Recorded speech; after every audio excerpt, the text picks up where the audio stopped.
Maurice Ravel was born on March 7, 1875, in a town called Ciboure in southwest France, very close to the Spanish border. Traditionally, this region is known as Basque Country, which some describe as having a quasi-independent mindset and is itself a commonwealth somewhat separate from both France and Spain. This, along with being raised by a strong, independent mother, inspired Ravel to march to the beat of his own drum regarding his life as an artist.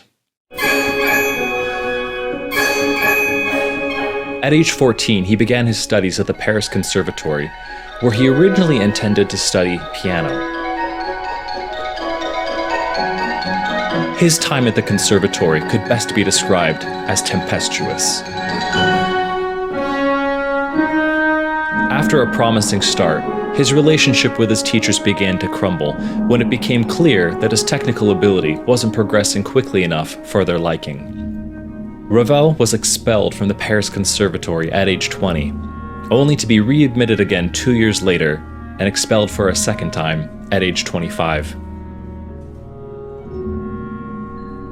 But Ravel's time at the conservatory was not all sour. He studied with famous French composer Gabriel Fauré, who saw Ravel's talent and encouraged him to keep composing in a new progressive style. Ravel found inspiration in all sorts of places and with all sorts of people, including the French composer Erik Satie.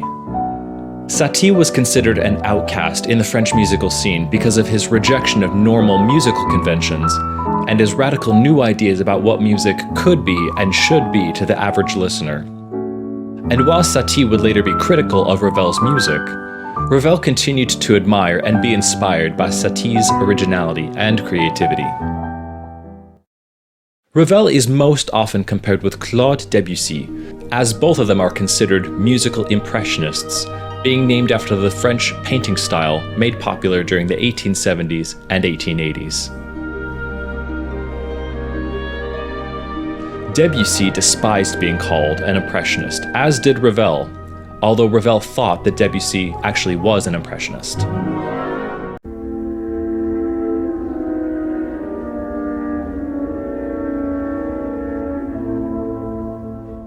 I have failed in my life. I am not one of the great composers. All the great ones have produced enormously.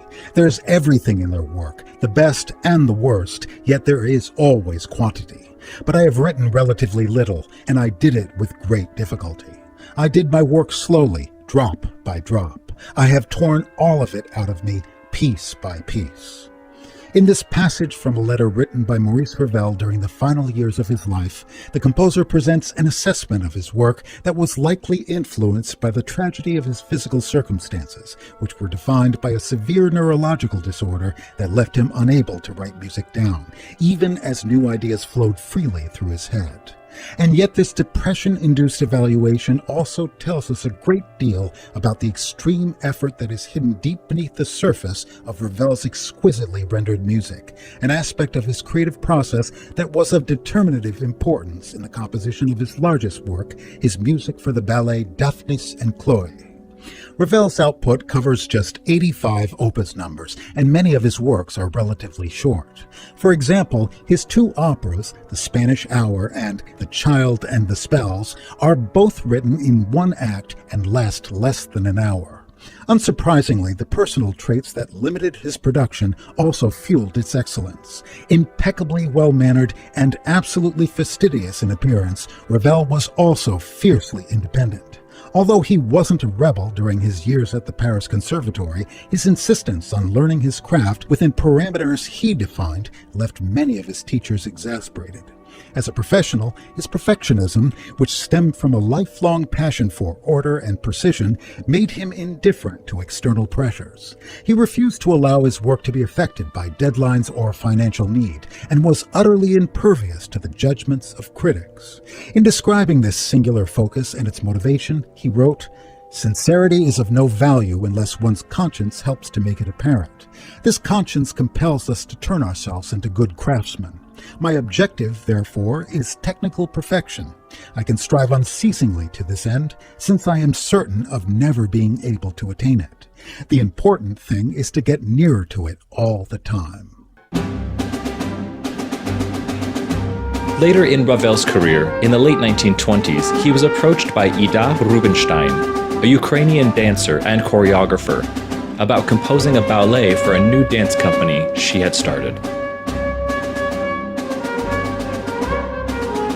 After going through a number of ideas, Ravel finally settled on composing a work based on a Spanish dance popular during the 17 and 1800s in a moderately slow triple meter called a bolero.